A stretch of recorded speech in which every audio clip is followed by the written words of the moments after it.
Olá, eu sou Marcelo Salvo, do AtitudeCast. Hoje é a nossa 9ª temporada e eu estou aqui com o Léo Barroso, que é um planejador financeiro e que está aqui para falar um pouquinho sobre essa questão financeira. O que nós acreditamos? Por que o Léo está aqui? Porque nós acreditamos que, apesar de tudo que a gente fala de comunicação, de liderança, de vendas e tudo mais, você, profissional, também precisa planejar as suas finanças. Não sair gastando desesperadamente, que independente de quanto você ganha, o resumo é: não gaste todo o seu salário, né? E saiba planejar. E é isso que ele veio fazer aqui. Então eu estou aqui com o Léo.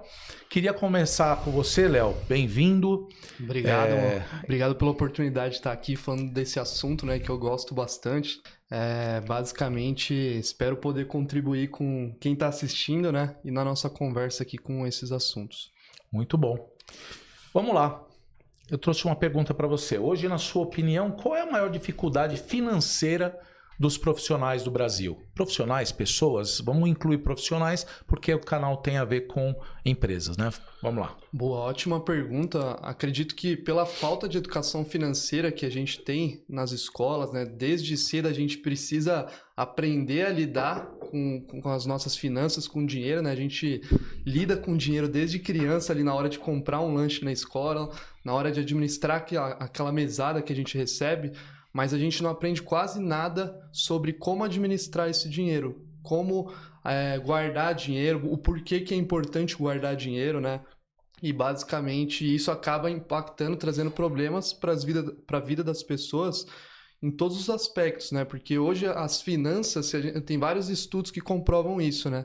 Basicamente as finanças elas afetam até a nossa saúde emocional.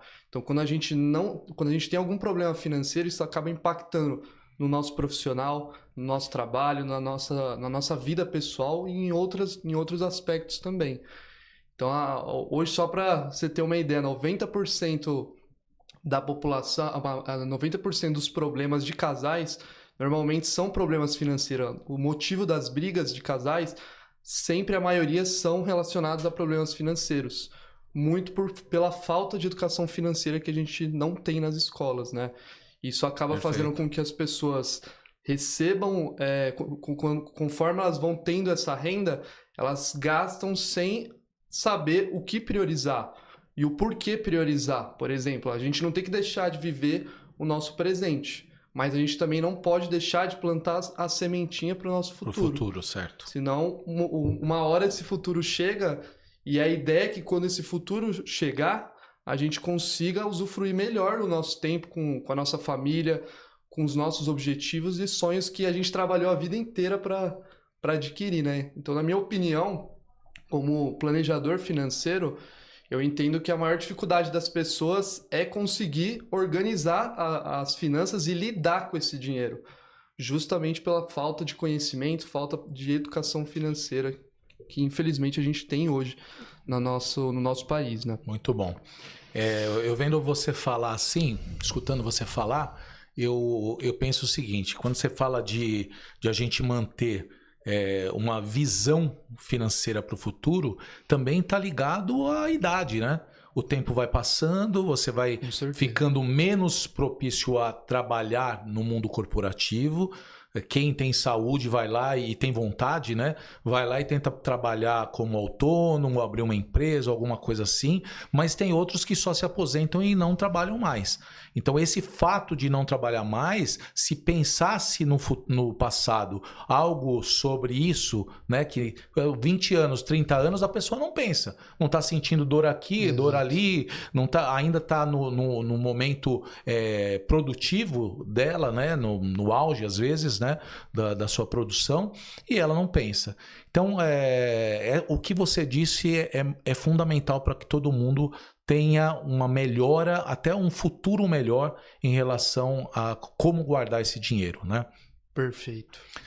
Vamos lá, segunda pergunta: por que as pessoas não enxergam que é possível poupar e investir? Essa é pesada, hein? Essa é polêmica, né? É, bem polêmica. Bom, as pessoas começam a ter a renda delas, né? Desde cedo ali já começam como pela falta de organização financeira, mentalidade financeira, conhecimento de fato, a gente acaba consumindo tudo que a gente gasta. E às vezes até um pouco além, né? Sim. Eu gosto de trazer esse assunto do cartão de crédito também, que basicamente ele pode ser o seu maior aliado, se for utilizado da maneira correta, da forma correta, né?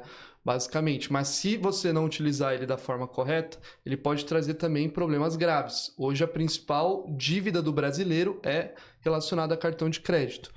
Então também é um ponto bem... E que o juros está lá em cima. Exato, chegando próximo a 400% ao ano, né?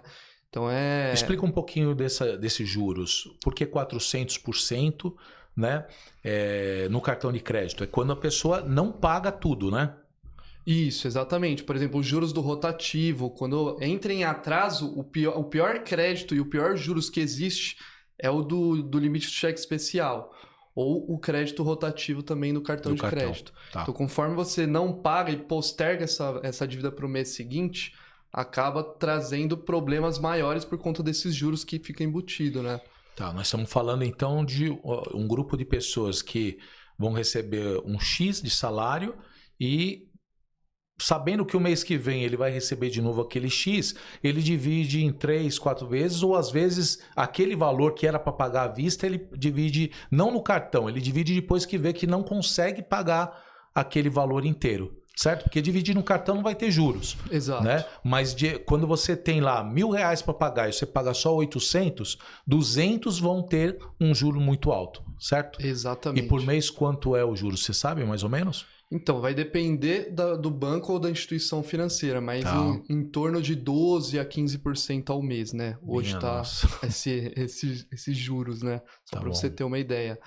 E qual que é um erro muito comum que a maioria da população tem, né? Até pela essa falta de conhecimento, é acompanhar mais os gastos fixos, que é aqueles gastos que estão na nossa cabeça, né? Que é o aluguel, a conta de energia, a conta de água, a escola e assim por diante. Sim. Só que o maior vilão das finanças e de todo o planejamento financeiro pessoal é os gastos variáveis.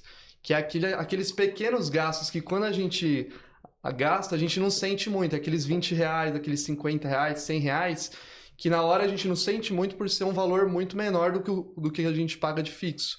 Só que esses gastos somados, eles trazem um impacto muito maior e um descontrole muito maior do que os gastos fixos. Porque a gente não acompanha esses gastos. Por exemplo, no cartão, quem costuma passar bastante o cartão, passa R$20, passa R$100... E aí, quando vai ver a fatura, toma um susto. Porque justamente pela falta de acompanhamento desses gastos variáveis... A soma de tudo isso, né? A soma de tudo isso. E qual que é a mágica do planejamento financeiro, né? Por que o planejamento financeiro ajuda as pessoas a se organizar e principalmente a realizar os objetivos? Porque você vai ter o número que você pode gastar de gastos variáveis. É você trabalhar sabendo o quanto que você pode gastar para poupar mensalmente e conseguir implementar cada estratégia de cada objetivo.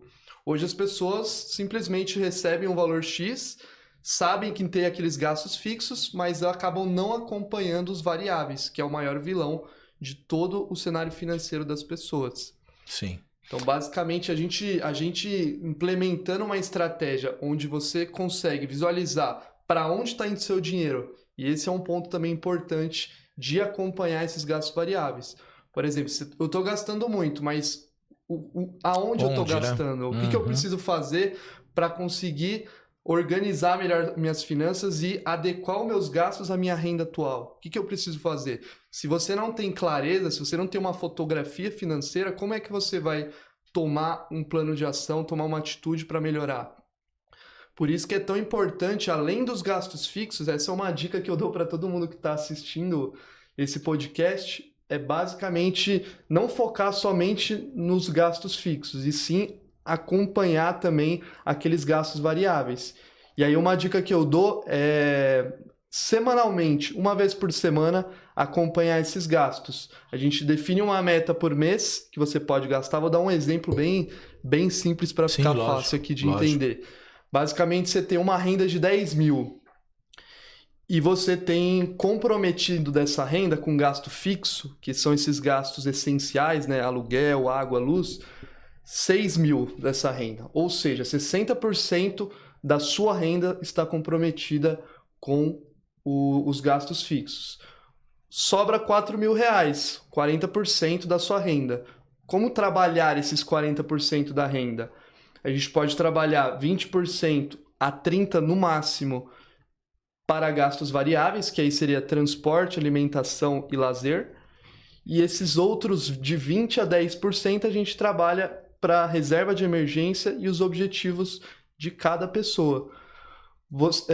A dica que eu dou é não deixe de se priorizar, porque se você não se priorizar, você não vai conseguir evoluir financeiramente, você não vai construir uma reserva financeira para basicamente evitar novos endividamentos, novas dívidas e novos gastos. Vai desistir antes, né? Porque exato. Toda vez que você vê que aquilo é muito pesado, não está tendo um momento de lazer, não está tendo um momento de diversão com a família, você começa a desistir daquilo que foi planejado, né? Perfeito. E esse é um ponto muito legal que você trouxe, que é basicamente a gente ter um porquê muito forte. Porque se você está num cenário muito difícil, você precisa de um porquê muito forte para que você não desmotive, para que você continue para atingir aquele objetivo que você quer. Perfeito. E cada um tem o seu porquê. Isso é muito pessoal. Tem pessoas que o porquê é uma viagem dos sonhos que ela gostaria muito de fazer e ela tá querendo se organizar, priorizando as finanças para conseguir poupar para aquela viagem. Tem pessoas que acabam de ter filhos e quer priorizar um futuro melhor para os filhos, um futuro digno, né? Uma tranquilidade para os filhos. Sim. Então, cada um tem que encontrar o seu porquê, porque isso vai ajudar tanto no aspecto financeiro, mas em outros aspectos da vida também, no profissional, de entregar mais do que ele pode, de fazer mais, né? Sempre agregar mais do que é pedido. Então, basicamente, isso tudo contribui para que você não desmotive. Eu vejo, só pegando um pouquinho da minha história, por exemplo, eu sempre... eu era uma criança pobre, não tinha muita perspectiva, né? E depois de um determinado momento, então meu salário era baixo, então eu trabalhei em cargos que tinham salário baixo e tudo mais. Em um determinado momento, eu percebi que eu precisava evoluir, né? Quando eu evoluí e comecei a ganhar salários melhores, eu gastava também tudo no mesmo mês. Eram muitas dívidas, por quê? Porque eu queria fazer aquilo, tudo que eu não tinha feito ainda. A questão é uma reflexão, né, que ajudou para mim, o porquê, quando você diz, precisa existir esse porquê, em tudo na vida o porquê é fundamental, mas o porquê não pode ser porque eu mereço. Porque merecer, você vai merecer sempre. Você merece um futuro bom também. Se você não tiver um futuro bom, então você fez tudo para não merecer aquilo. Então eu acredito que eu fui aprendendo com a vida, porque em cada saída ou desligamento de uma empresa, tem um período para você conseguir se recolocar. Por isso, se você não tiver dinheiro, não é um 13º, não é o seguro-desemprego. Não é seguro-desemprego que vai garantir nada. Então tem que ter uma garantia além daquilo que você não sabe quanto tempo demora para conseguir um emprego do jeito que você queria. Ou seja, então você tem que ter na sua cabeça, eu preciso de um porquê, mas esse porquê não pode ser porque eu mereço. Merecer, todo mundo sabe que merece e precisa realmente ter as suas férias, aproveitar, mas não deu para viajar para a Europa, não deu para viajar para o Nordeste, não deu para viajar para outra cidade, viaja para o interior de São Paulo, ou vai para, sabe, uma coisa simples, mas esteja do lado da família, né? Eu acho que esse é um caminho para que a pessoa também não faça loucura, né? Perfeito, eu concordo plenamente com tudo que você trouxe aqui, Marcelo. E é super comum, né, a gente começar a ter uma renda maior, receber um aumento, a gente aumentar o nosso padrão de vida. Sim. Eu, por exemplo, atendo clientes que recebem 5 mil reais e clientes que recebem 50 mil reais por mês. Ambos têm o mesmo problema. Gastam tudo o que ganham e, em alguns casos, o que ganha mais tem mais endividamento do que ganha menos. Com certeza. Então, basicamente, não é sobre o quanto você ganha, e sim como você está administrando esse dinheiro. Sim. Como que você está lidando com esse dinheiro, né? Tem muitas pessoas que por atitudes compulsivas, né? Seja por algum problema emocional, ansiedade, acaba gastando de uma forma sem pensar, né? Vamos dizer assim, e não resolve o problema, não é a solução e ainda vai trazer um prejuízo financeiro por conta dessa ação, né? Perfeito. Foi bom você falar na questão emocional, que foi o que eu coloquei logo no início ali, de ter a mentalidade financeira para garantir a sua segurança psicológica também. Isso, né? Perfeito. Porque o que acontece? Eu, quando trabalhava, era gestor, tinha uma equipe grande e tudo mais, o fato de eu ganhar bem, de ter um salário legal na época, não é o melhor salário do mundo, mas era um salário bem diferenciado do mercado, eu também tinha vários problemas dentro da organização e que afetava o meu lado emocional. E através do lado emocional, começava a comprar presente para mim, comprar presente para os meus filhos, para minha mulher, comprar presente e gastar aquele dinheiro com saídas, né, saidinhas, e a gente sabe que tudo isso é muito caro, para me dar energia para entrar na segunda-feira de novo. Aquela solução momentânea. Momentânea. Depois, é lógico, nunca fiquei devendo, mas também nunca guardei nesse período. Porque eu também ia acumulando coisas para pagar. É uma dívida que você paga imediatamente no cartão e paga no final do mês, mas tem aquelas, vou comprar um carro. E esse carro tem parcelas, boa entrada, mas algumas parcelas. Se você perde o emprego, aquelas parcelas vão ser muito no seu bolso. Exato. Né? Então é mais ou menos isso também. Tá bom. Perfeito. Vamos evoluir então aqui na pergunta. Como que se prepara para um imprevisto? Como a gente consegue se preparar para o imprevisto? Perfeito. Esse é um ponto que, se não o mais importante, o segundo mais importante dentro do planejamento financeiro. Primeiro ponto é organização financeira.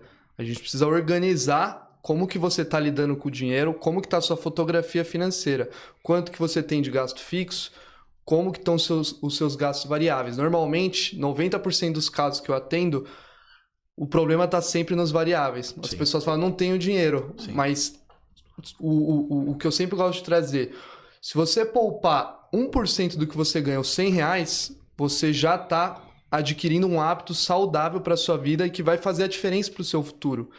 E às vezes a gente gasta 50, R$100 numa pizza, em qualquer saidinha que a gente faz. Sim. E hoje, por exemplo, é super acessível de você começar a investir com 50, R$100, por exemplo. E você vai estar priorizando o seu futuro, vai estar evitando problemas também, porque você vai construindo uma reserva e essa reserva vai justamente te ajudar nesse momento de imprevistos. Só que não é somente a reserva de emergência que vai te blindar contra esses imprevistos. Basicamente, tem algumas estratégias para a gente implementar no processo de planejamento, né? Um exemplo de algumas estratégias. A gente sempre tem que se preocupar com a nossa saúde em primeiro lugar. Se você está investindo, mas não tem um plano de saúde, já tem um ponto de alerta, de atenção para a gente construir aqui na base. Que pode consumir uma boa parte do seu dinheiro se tiver guardado ou não, né? Exatamente. Então, como que eu gosto de trazer sobre o planejamento financeiro? É igual uma construção de uma casa. A gente começa pela base. A gente não começa a casa pelas paredes, pelo telhado. E pela falta de conhecimento, educação financeira, as pessoas começam a investir, dão um passo maior que a perna sem estar com a base construída. O que é essa base construída? É estar organizado, saber para onde está indo o seu dinheiro, quanto que eu tenho de gasto fixo, o que eu preciso priorizar no meu orçamento e o quanto que eu posso poupar daquilo que eu recebo. Para mim, eu gosto de trazer que quando você separa um valor do seu orçamento para você está se pagando. Sim. Você está comprando os seus sonhos. Você está garantindo uma tranquilidade lá na frente. Tá. Eu queria só te cortar um pouquinho nesse momento, que me veio na cabeça a questão de você ser um planejador financeiro e você vai precisar que as pessoas abram aquilo que ela ganha, aquilo que ela gasta e tudo mais. Primeiro, qual que é essa reação das pessoas? E segundo, deve ter gente que esconde algumas coisas. Tem. Então, eu ganho 100 e vou falar que ganho 50.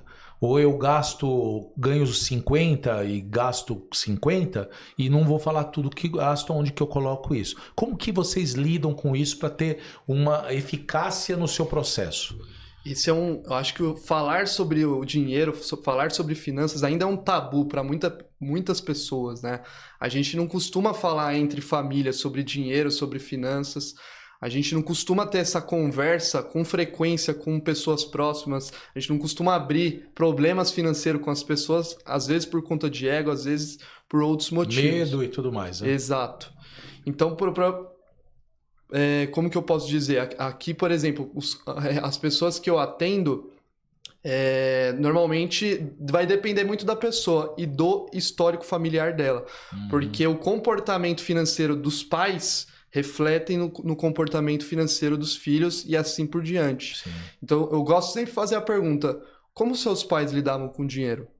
Como que eles se organizavam? Como que eles priorizavam a questão financeira, os objetivos?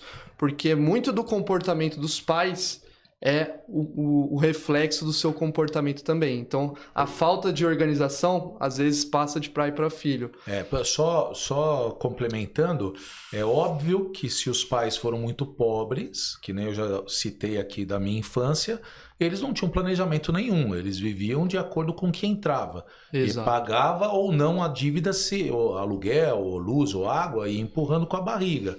Na realidade, essa é a vida, eu acho que de 80% da população. Mas você não é um planejamento financeiro de 80% da população. Você é um planejamento de muito menos do que isso.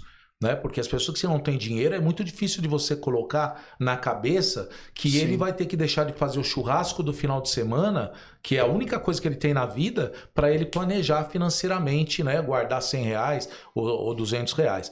Então, assim, só deixar claro isso, porque talvez é óbvio que vai ter gente que não tem grana e que vai começar a pensar em tudo que você está dizendo de uma forma saudável, porque está vendo um futuro, né? Mas uma grande, assim, um grande parcela de quem pode assistir também vai falar: mas eu não ganho isso, não tenho nem, o meu dinheiro não dá para nada, como que eu vou guardar R$50? R$50 eu compro o pão, o leite da semana, do dia, sei lá do que, né?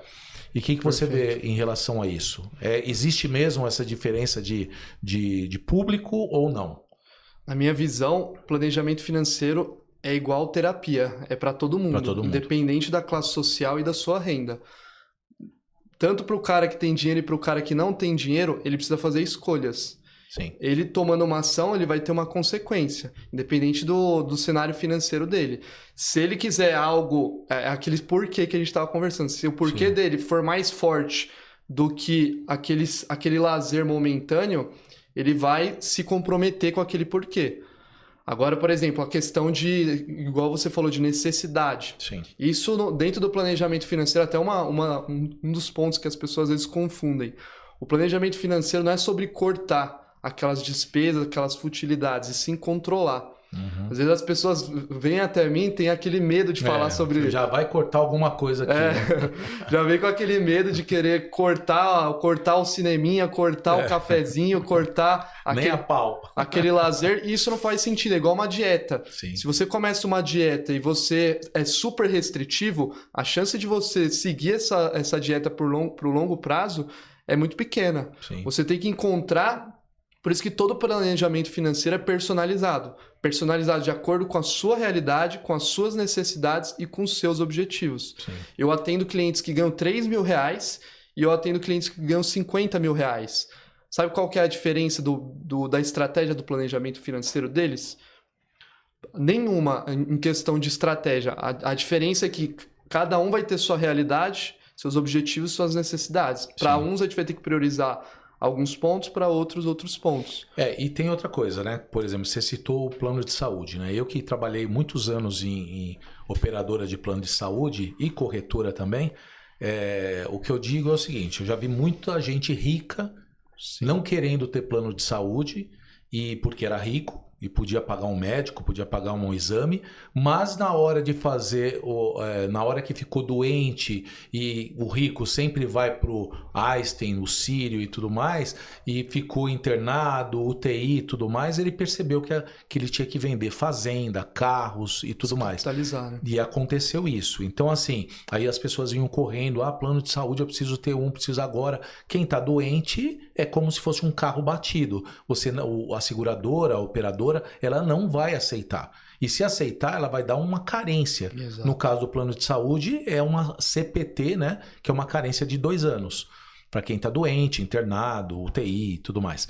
Enfim, é mais para ter uma ideia de que, eu não consigo ter um plano de saúde, que hoje o plano de saúde, só para atualizar, é muito difícil que você encontre um plano de saúde de pessoa física, muito difícil, e se encontrar a maioria, boa parte, não vou falar que é a maioria, mas boa parte não é de qualidade. Então, mas pode estar dentro do seu planejamento financeiro, que é o que você falou, pode guardar esse dinheiro e aplicar. No momento que você sabe que esse dinheiro foi aplicado, você usa esse dinheiro quando você precisar pagar um médico, por exemplo. Entendeu? Perfeito. Eu acho que esse é o caminho, porque no plano de saúde está caminhando para um lado muito complicado se não for pessoa jurídica, né?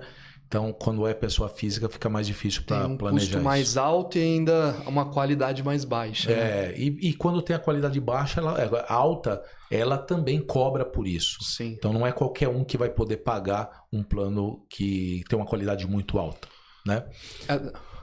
Pode falar. Só para complementar esse ponto da questão da segurança financeira, proteção contra imprevistos, é muito do que a gente estava falando, né? O planejamento é sobre priorizar aquilo que é importante para a sua vida e para a sua família.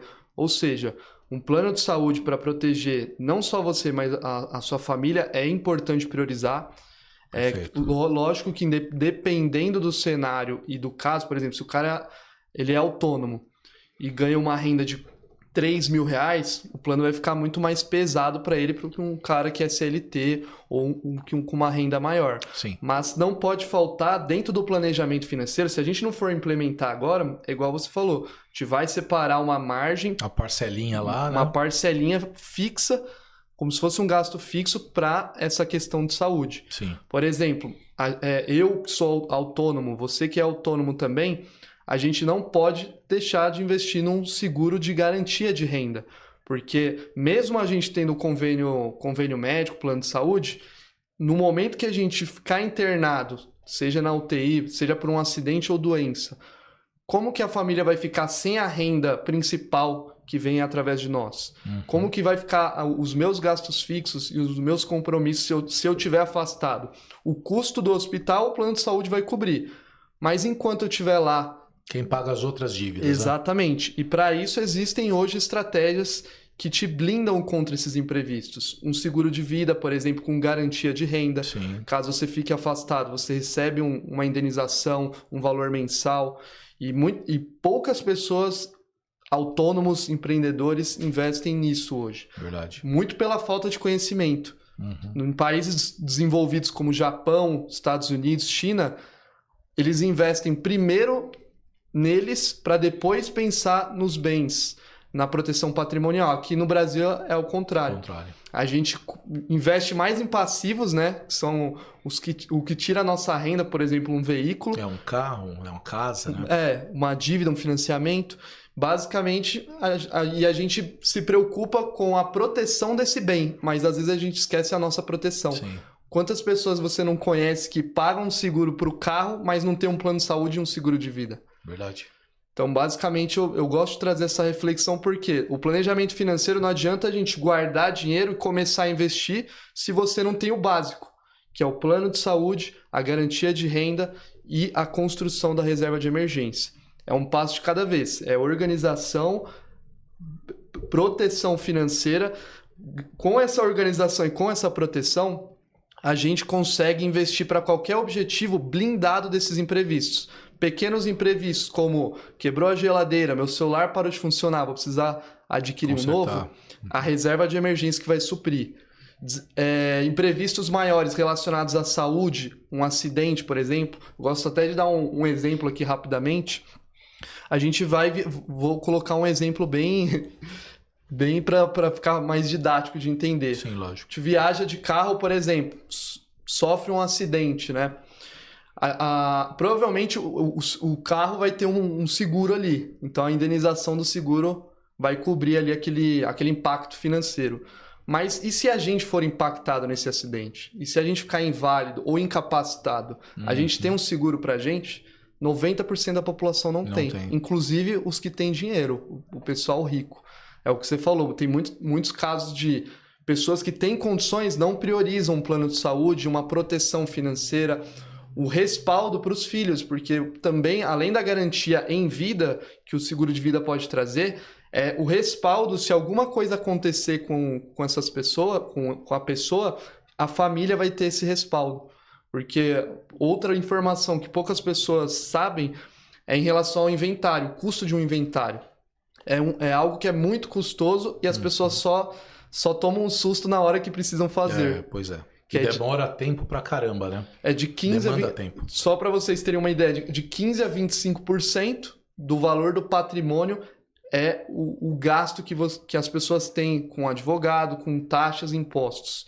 Ou seja, eu já atendi um cliente que ele tinha 1 milhão de patrimônio e aqui um exemplo, né?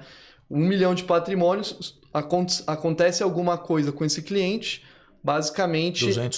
200 mil pelo menos, a família vai ter que investir, e não é de forma parcelada, né, à vista, para acessar esse patrimônio. Ou seja, investir nesse tipo de instrumento e ferramenta é algo que você está fazendo pela sua família também, não só por você. Então eu gosto sempre de trazer para todo mundo que eu ajudo e que eu atendo, que é um passo de cada vez, a gente não tem que ter pressa. Sim. É construir a casa pela base, ter uma base sólida, porque aí sim a gente consegue levantar as paredes, encaixar o telhado com menos preocupação, principalmente. Muito bom. Até mesmo as empresas, né, que contratam os funcionários, o ideal é que pelo menos as empresas também investissem um pouco nesse... né, no seguro de vida, Perfeito. No plano de saúde e coisas que a gente percebe que empresas pequenas, médias, aquelas que são familiares, muitas vezes não faz isso. E isso deixa as pessoas perdidas, porque se o funcionário perde a mão na ferramenta de trabalho dele, ele precisa de algum atendimento e ele vai deixar de trabalhar. Sim. E aí ele precisaria ter um respaldo disso também. Ninguém pensa, nem a empresa, nem o funcionário pensa sobre isso, né? Bem legal esse ponto que você trouxe, porque hoje tem até uma lei, né, que as empresas maiores são obrigadas a contratar um seguro de vida ali para o funcionário, né? Sim. Só que esse seguro de vida é basicamente somente em caso de falecimento. Então, não tem garantia de renda. Funeral e tudo mais. Exatamente. Né? Por exemplo, caso o funcionário fique acidentado, afastado por algum motivo de doença ou acidente, será que ele tem essa proteção dentro do seguro de vida da empresa? 90% dos casos que eu analiso não tem. A empresa só paga ali em caso de falecimento ou assistência funeral. Ou seja, eu gosto de trazer também esse assunto porque tem muitos clientes que falam, não, mas eu já tenho seguro de vida.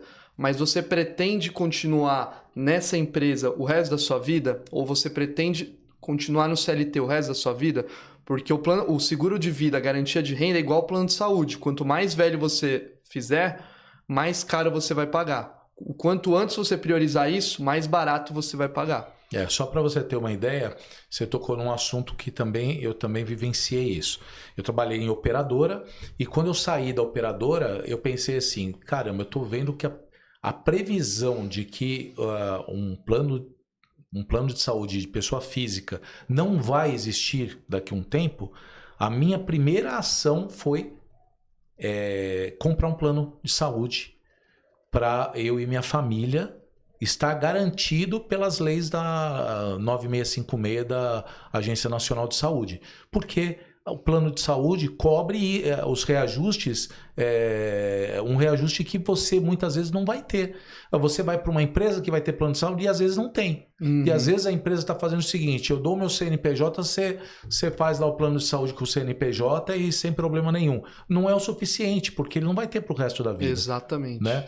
Então essas atitudes assim, mas eu fiz isso porque eu sabia que qual era o caminho do plano de saúde, né? Qual era a previsão de plano de saúde pessoa física.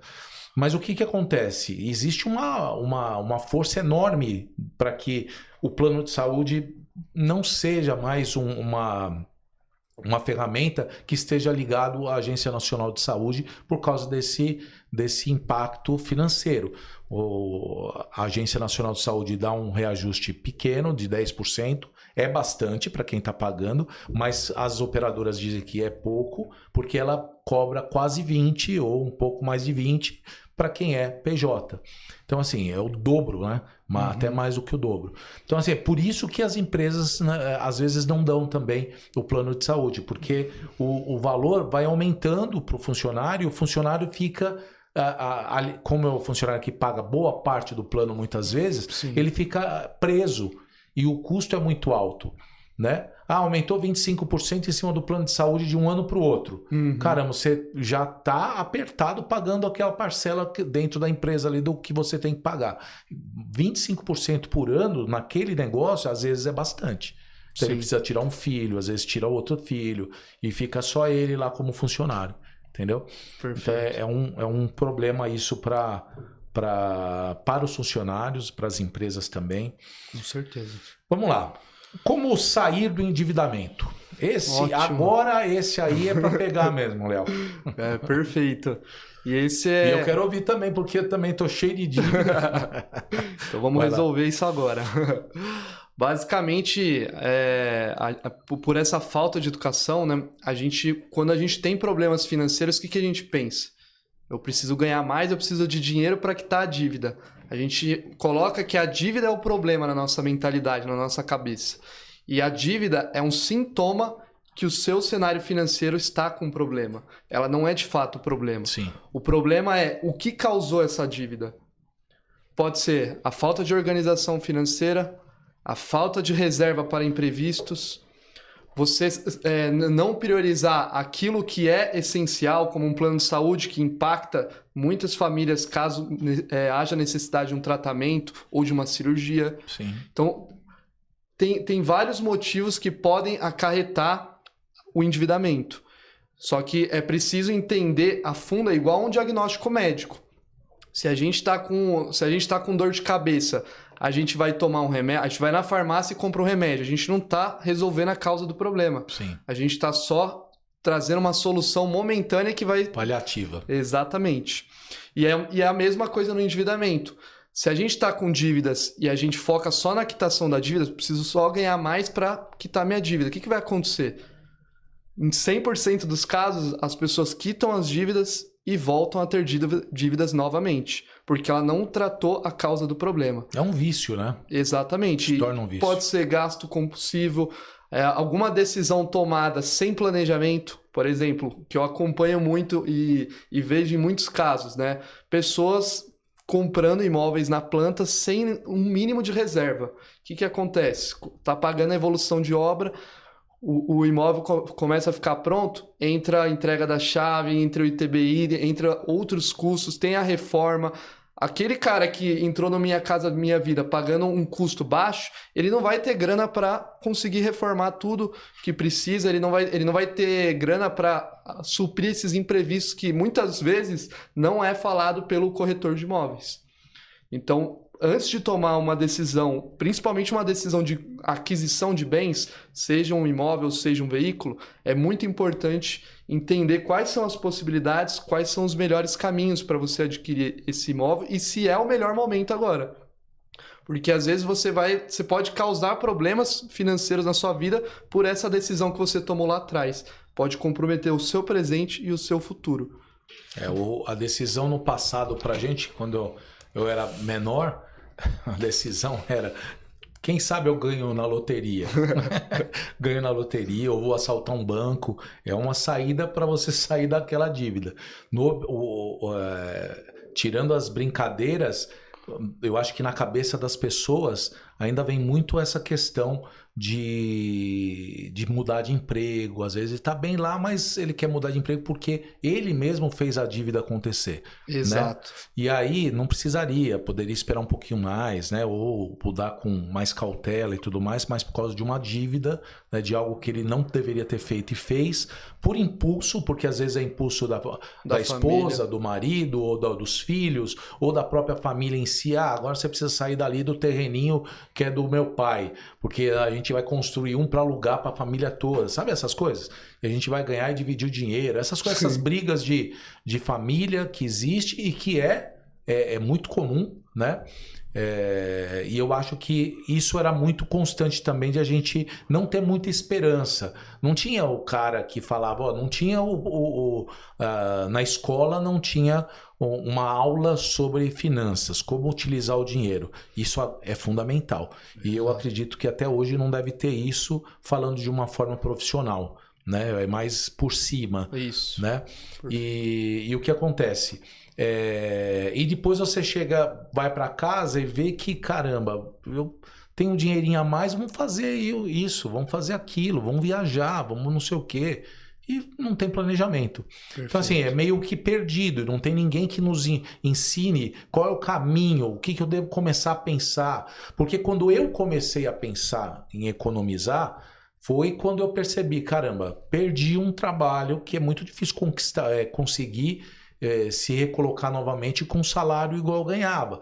Então, se eu perdi, o que eu devo fazer? O dinheiro que eu tenho aqui é guardar, é manter. Né? E óbvio, ir atrás do seu sonho de trabalhar em alguma coisa também que vale a pena. E é o que eu faço hoje, né?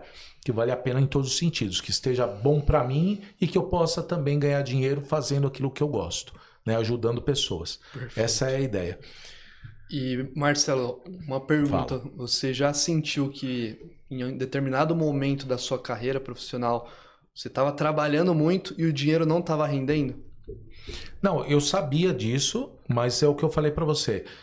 Porque isso vem também de uma certa, desculpa falar essa palavra, de uma certa ignorância, né? Uma ignorância do todo, do conhecimento do todo. Eu não era ignorante nesse sentido, mas eu sabia que eu estava fazendo a coisa errada. Mas eu estava suprindo uma emoção.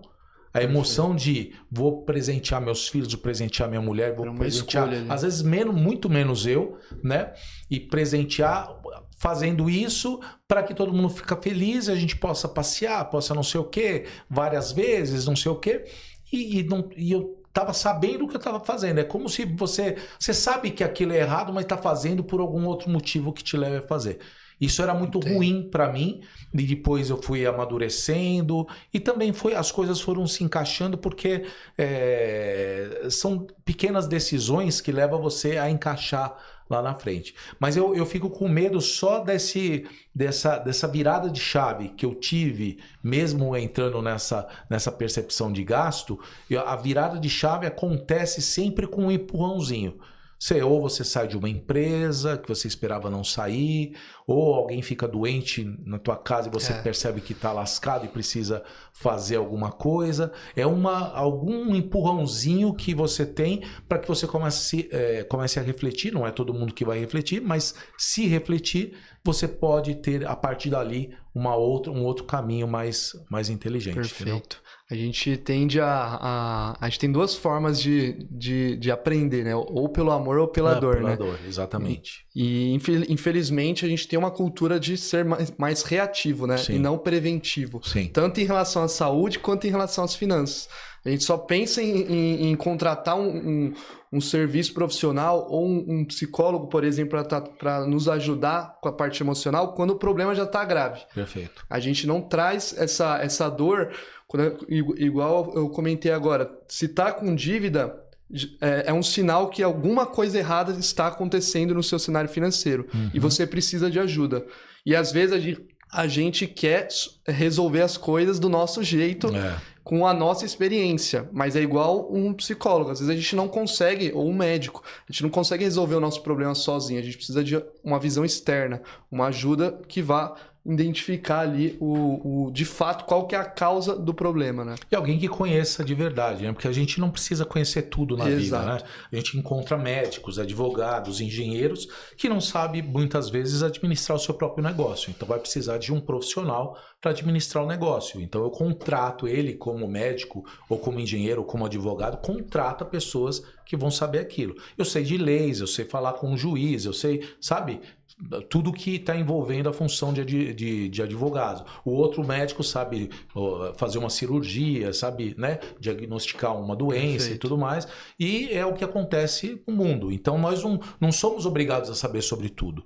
Mas essa questão de você atrelar um psicólogo ou a um mentor, por exemplo, né? Exato. Que a gente fala de mundo corporativo, um mentor também que possa ajudar profissionalmente, tá ligado muito a dinheiro. Quando eu faço proposta de trabalho de treinamento, por exemplo, o cara outro dia me falou o seguinte, um diretor de uma empresa, eu falei, você deu uma olhada na proposta que eu mandei, já montando um caminho para o treinamento, né? Ele, não, se eu vou ser bem sincero, eu olhei só o preço. Ou seja, você tem um problema, você olha preço para o problema?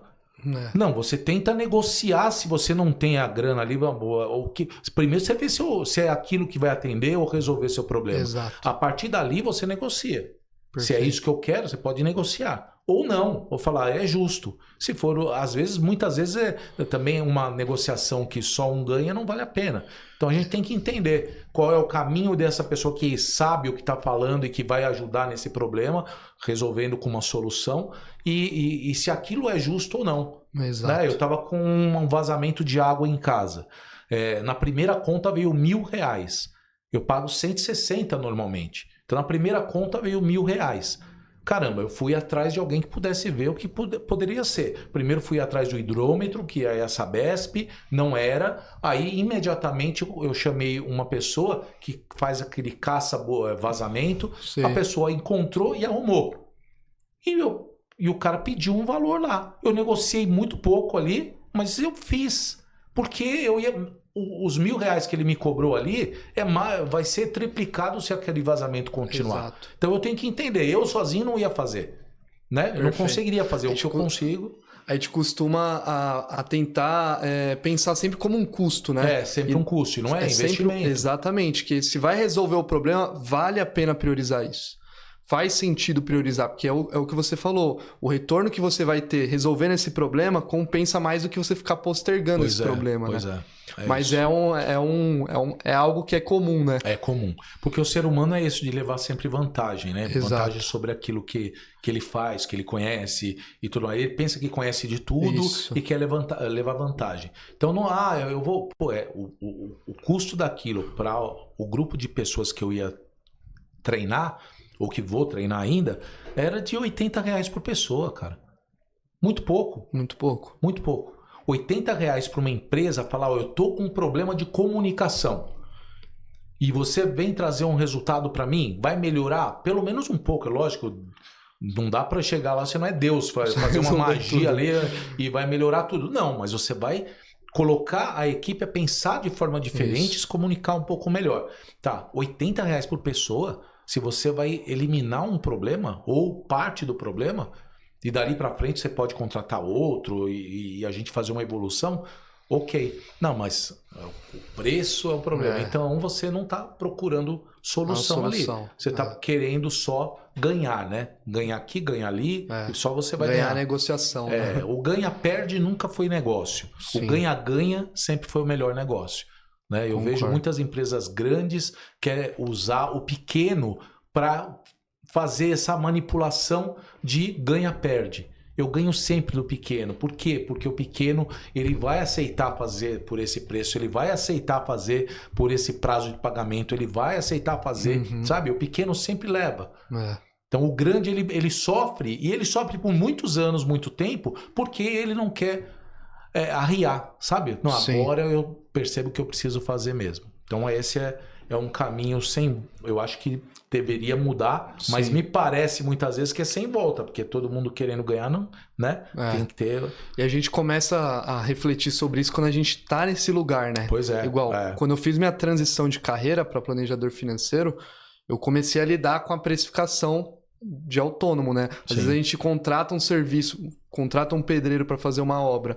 A gente acha o serviço dele caro. Mas por que caro? Tenta fazer você o trabalho que ele vai fazer. De levantar a parede, de acabar com a sua coluna, ficar cansado. O prejuízo que isso vai ter para o futuro dele depois, né, em relação à saúde. E às vezes, quando a gente está nessa mesma posição, a gente começa a valorizar mais as pessoas que precisam lidar com isso. Com certeza. Tem que ter esse bom senso de você saber. Eu não sei fazer tudo, por isso que eu chamei alguém para fazer. Sim. Ou eu não consigo mais. Tem coisas que eu fazia na minha casa que eu não consigo mais fazer. Né? Pintar a casa inteira, não consigo. Sei lá, arrumar o que o cara fez lá do vazamento, eu não consigo, não sei detectar o negócio. Né? Então eu tenho que pagar. Dá para negociar? Lógico, mas a ponto de o cara também não sair de lá chateado porque não ganhou dinheiro. Exato. Entendeu? Aí não é legal. Eu não quero que isso aconteça porque eu também vivo isso no dia a dia. Então não dá para, né? Não dá para fazer. Como você recomendaria para as pessoas se organizar financeiramente de forma certa? Perfeito. Excelente pergunta e essencial, né? Basicamente, a organização financeira ela tem que ser simples e prática. A gente vê muitos influenciadores, muitas propostas aí no mercado de sistemas complexos, com gráficos, com um monte de informação que não é prático e ideal para o seu dia a dia. Então, a primeira coisa que eu gosto de recomendar, seja simples, centralize os gastos em um só lugar, utilize apenas uma conta. Pensa comigo, você tem uma caixa d'água, gosto de usar esse exemplo. Tem 4 vazamentos, se a outra caixa d'água tem um vazamento, qual que é mais fácil de você resolver o problema? A que tem 1 ou a que tem 4 vazamentos, né? Perfeito. Então, às vezes a pessoa gasta no débito, gasta no Pix, gasta no crédito. Imagine organizar todos esses gastos com a forma de gasto diferente. Sim. Então, uma dica simples e que vai ajudar bastante é centraliza os gastos em um só lugar. Utilizando um bom cartão vai te ajudar, por exemplo, a acumular milhas para você conseguir viajar mais, gastando menos, tendo mais qualidade de vida. Vai facilitar o controle desses gastos variáveis, vai ficar tudo em um só lugar, você consegue visualizar para onde está indo o seu dinheiro. Você pega só a fatura e já vê para onde foi o dinheiro. Sim, lógico. Diferente de pegar um extrato, ver o que é transferência, lembrar aquele Pix que você fez há 30 dias atrás, você não vai lembrar. Então, basicamente, a centralização dos gastos em um cartão, utilizando apenas uma conta, vai facilitar bastante a vida financeira. Outra dica que eu dou, tem que ser simples. E não existe a forma certa para você se organizar. Existe o que funciona para você. Por isso que todo planejamento é personalizado. Tem pessoas que se organizam bem com a questão do aplicativo, tem pessoas que se adaptam melhor à planilha e tem pessoas que funcionam no papel mesmo. Não existe a forma certa. Se estiver funcionando sendo eficiente, pode seguir. É isso que eu recomendo. Recomendação prática. Faça uma lista, pega uma folha de sulfite, escreve gastos fixos, anote todos os seus gastos fixos. E o que eu quero dizer com gastos fixos? Até aquela assinatura do Netflix. Sim, sim. É um gasto fixo. Aluguel, energia. Faça uma lista. Coloca a renda que você tem todo mês, ou uma média, se for no caso de autônomo ou PJ, e liste todos esses gastos fixos. Numa outra folha você coloca gastos variáveis e separa alimentação, transporte, que aí envolve estacionamento, sim, combustível, né? Transporte público, lazer, farmácia, e comece a anotar uma vez por semana. Isso vai gastar 15 minutos da sua semana e vai transformar a sua vida financeira, porque você vai identificar para onde está indo o seu dinheiro. E se pode continuar fazendo alguma coisa. Exato. Né? Se tiver, igual eu gosto de trazer, o cartão de crédito pode ser o seu maior aliado, porque se você centraliza tudo no cartão, a gente pode trabalhar uma meta de cartão, de fatura. Isso vai facilitar, você não vai nem precisar ficar acompanhando ali tudo no detalhe. Porque Perfeito. Se você estiver dentro dessa meta de orçamento, ok. Perfeito. E todo mundo tem que ter essa meta. E isso falta hoje para a vida de muitas pessoas, independente da classe social. As pessoas não sabem o quanto que elas podem gastar.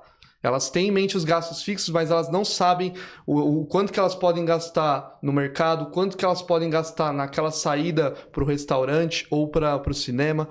Elas tendo esse norte, é igual o governo. Se o governo não tiver uma meta de inflação, uma meta de gastos, o país já teria ido embora há muito tempo. E a mesma coisa funciona para o nosso cenário financeiro. Sim. A gente precisa ter um norte, o quanto que a gente pode gastar. Isso vai ajudar. Então, simplificando aqui, coloque no papel esses gastos fixos, as receitas e separe por categoria para onde está indo seu dinheiro com os gastos variáveis. Faça isso uma vez por semana, que isso vai ajudar. Por quê? Em um mês você já tem uma garantia, você já sabe o quanto você se controlou, né? Isso. Cientificamente comprovado, quando você anota, você sente mais. Sim. Antigamente as pessoas usavam dinheiro e na hora de gastar elas sentiam mais e elas gastavam menos. Com essas facilidades que tem no mundo de hoje, compra na internet, tudo chegando de forma rápida em casa, a gente não precisa nem sair de casa para comprar. A população no mundo inteiro se acomodou e começou a gastar mais com coisas que às vezes não são essenciais. Perfeito. Isso foi importante falar porque quando você tinha dinheiro no passado, que você tocou nesse assunto, você tinha esse dinheiro guardado em algum lugar. Então, quando eu recebi meu primeiro salário, eu recebi num pacotinho, num envelope. Eu tinha banco, mas eu recebi num envelope o primeiro pagamento. E aí, esse aí é uma história muito difícil para mim, mas é uma história que eu não vou contar agora. Mas receber em dinheiro foi pesado. Porque você tinha aquele dinheiro, né? Eu era office boy, tinha aquele dinheiro. Aí você guardava esse dinheiro em algum lugar, seja numa gaveta, do lado, numa estante, em qualquer lugar. Quando ele ia acabando, você já sabia que ele estava acabando, tinha que segurar. Exato. Então, muitas vezes eu fiquei em casa em final de semana, mesmo jovem, querendo sair com amigos ou com, ter uma namorada e não sei o quê. Até regulava um pouco essa questão de namorada, até porque tinha um custo para isso, né? Verdade. Então você tinha que segurar isso daí, mesmo trabalhando. Eu trabalhava numa multinacional, tinha todos os benefícios e tudo, mas você tinha que segurar. Quando vai acabando, ele vai se transformando em moedas. Aí era moeda dentro de um negócio. E aí você ficava caçando moeda, né?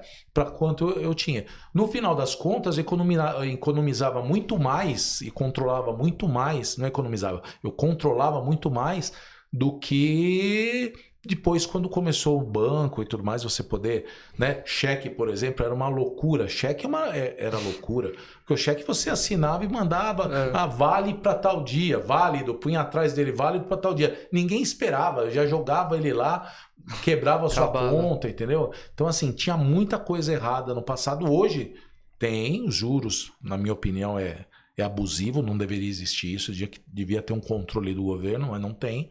Mas, enfim, esse controle com dinheiro era real, mas isso não vai voltar mais. Eu acho que isso não volta mais. É muito legal que você tocou nesse ponto dos envelopes, do dinheiro físico. Eu fiz uma pesquisa recente. Eu tenho um cliente que mora no Japão. E até hoje, até nos dias de hoje, como a taxa de juros no Japão é praticamente zero, eles têm o costume de guardar dinheiro e não investir, porque lá não gera muito rendimento. No colchão, põe no colchão. Não, olha que interessante, você falou do envelope, eu lembrei dessa história, né? Eles guardam em envelopes com nomes de acordo com os gastos que eles têm que fazer. Por exemplo, eles recebem a renda, colocam R$1.000 ou R$2.000 no... Reais não, né? Ienes. Colocam no envelope. Aí eles têm aquela viagem que eles fazem todo ano, eles colocam um pouquinho no envelope da viagem. E funciona, é o que eu falei para você. Não existe a forma correta, você não precisa ter a melhor ferramenta, a mais tecnologia, né? O simples funciona também.